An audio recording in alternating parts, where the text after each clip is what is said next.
my exclusive interview with the woman in charge in Bangladesh, Prime Minister Sheikh Hasina. Prime Minister, welcome to the program, and I obviously would like to start by offering sincere condolences for all the lives that were lost in that terrible tragedy.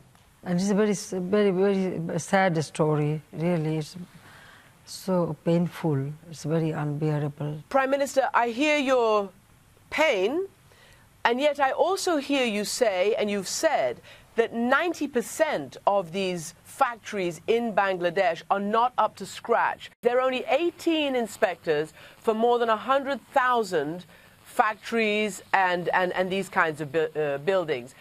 How on earth can you get a grip on this with that crazy ratio?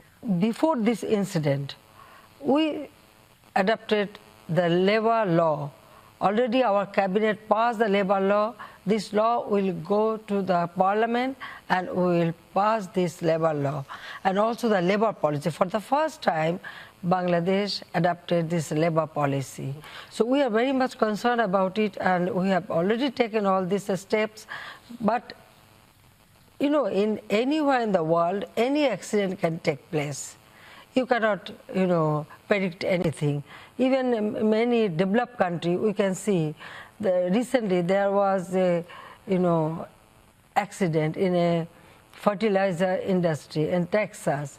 So accident may take place, but because this is a growing industry, and because there are, you know, buyers and also the investors are coming, Bangladesh now is a place for good condition for the investment. Whoa, so people Prime are very Minister. much attracted, and they are coming here, and they are, yes. Well, Prime Minister, all of that is a threat right You now. are not We'll allowing go me through to it. finish my word. I am allowing you, Prime Minister, but when you say we couldn't predict it, of course you could.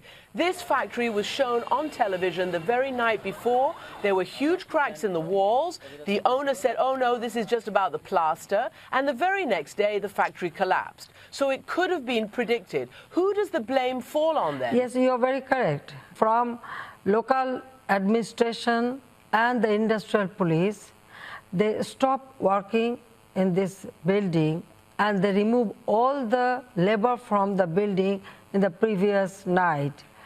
But unfortunately, in the morning, the owner of the factory, they put pressure to the labor to enter, but industrial police and the law enforcement agency and administration, they tried to stop them, but they said that at night it didn't collapse, so it is the condition is not that bad. That way they sent the labor.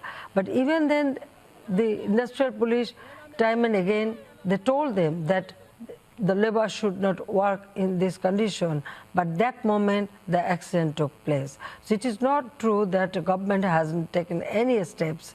We have taken steps and we try to prevent them. Surely then that needs to be regulated, because here's the facts about this man who actually owns that company.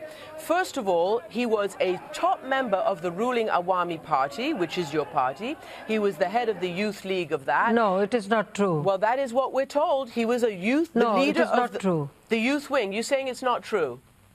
No. The And wrong information. All right. And I told you that in this building, there are 5 garment industry, 5 owners. They put pressure, they send the labor.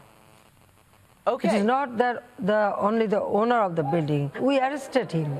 You know that. We arrested him. We arrested all the owners and the engineer and all the people. We have taken all necessary action. You must consider that, yes, we have taken all the necessary steps and we arrested them. What will happen and to law him? will take its own course. We are not going to, you know, save him. No. The criminal is criminal. They will get all, you know, we brought to book, so they will get all the necessary action. All right, so that we can ensure you say that he's a criminal, yes, and the law will take... It is our promise to the people. Okay, I'm sure they'll be delighted to hear Exactly, that. yes. Of course, we have arrested him. Look, within this short period of time, we have taken action, legal action. We arrested them. We filed cases against them. the owners of the building and also the owners of the factory. So our government, we take all necessary steps. The problem is the people have seen this and these promises before, and they don't actually say that they believe he will be fully punished. But of course, we'll wait to see how this case proceeds. But I want to ask you about the endemic corruption in this regard, because all the reports say that he and his family basically got this building and this property by fairly nefarious means. Then, because of their high and intense political connections, people just look the other way. Officials don't dare confront him. He built more floors, and this was very unstable. And furthermore, about 10% of members of parliament are direct owners of these kinds of factories and businesses. Do you not have a rampant corruption problem in this regard? Look, you are going to other point. No, I'm not, Prime The Minister. owner of this building, I told you in 2005, they grabbed this land and built up this building. That time, Awami League was not in power. You should mind that. You should know that. And the business and factory owned by people, they are the business people. Any business person, if they commit any kind of crime, our government always take action. We are here to serve the people, not to protect the corrupt people. At least not our government. That I can assure you. All right. Well, people will be very happy to hear that, because even last year, the U.S. ambassador to Bangladesh said the following: these developments could coalesce into a perfect storm that could threaten the Bangladesh brand in America. I point this out because I want to know whether you're worried about retailers walking away from what is a huge industry for you. Already Disney, which is one of the world's biggest, if not the world's biggest licensor, has said no more product from Bangladesh. Canada is reconsidering its favorable trade status with you. The EU is considering penalties, and it is your largest trading partner. This is now going to become a major economic crisis for you. Do you agree? Listen, if they want to do business, this buyer, they also consider they should increase the price of the garments so that the business can run properly and the labor can get good salary. So they are also partly responsible for it. What I feel that all the investors, when they come here, yes, they get cheap labor, and that's why they come here. And also our labor, they are very sincere, they work very hard, and they work very perfectly. That's why they come here, and they will come, and they will, do business. That's what I think. You have very, very good workers, and that's why people like their product. But your government is also accused of being very hostile to unions and to labor. And so have successive Bangladeshi governments been accused of that. In fact, as you very well know, last year, the U.S. Secretary of State, Hillary Clinton, was in Bangladesh, and she asked the government to investigate the murder of one of the main union leaders. His name was Aminul Islam, and he was tortured and murdered. There has been no answer about why that happened. And perhaps if you'd been alive and there was more organization, these people would not have been forced by this corrupt owner to go into that factory when you say the government said it should have been closed down. What is your answer on the issue of Aminul Islam? Which union he belongs to? I can tell you that he was known... What is the name of the union? I can tell you that he was known to try... Do you know that? Well, that's what we're told, is that he was trying to organize labor so that it would not be in this kind of situation where workers are hostage to the very people you say are doing illegal things, like making them go back into factories that you say your government... No, you are wrong. Stopped. What am I wrong about? You are wrong. About you are what? wrong. Even nobody knew, listen, nobody knew that he was a labor leader. Nobody knew in this country that he was a labor leader. He was killed or something happened. His dead body was recovered after 4 days by our law enforcing agencies. It was our law enforcement agencies, our police recovered his dead body. We didn't know that he was a union, leader or anything. But we have all sympathy for them. Now the case is under investigation. We feel our responsibility. So this blame game should not be there. All right. Well, you know what? You say we don't know about it, but the Secretary of State of the United States of America comes to Bangladesh and asks your government to investigate. All right. Now you've talked about that, and you say that you care for your people and your workers. The investigation is going on. Okay. Listen, the investigation is going on. I guess I want to know whether you feel that Bangladesh, your government, other governments, should now be more careful about labor, should allow them to organize so these kinds of terrible things don't happen again. And I want to ask you in that regard what your reaction is to what the Pope himself said yesterday publicly. He said not paying a just wage, not providing work, focusing exclusively on the balance books, on financial statements, only looking at making personal profit, that goes against God. And he called the Bangladesh labor force slave labor. That is the Pope saying that. What is your reaction to that?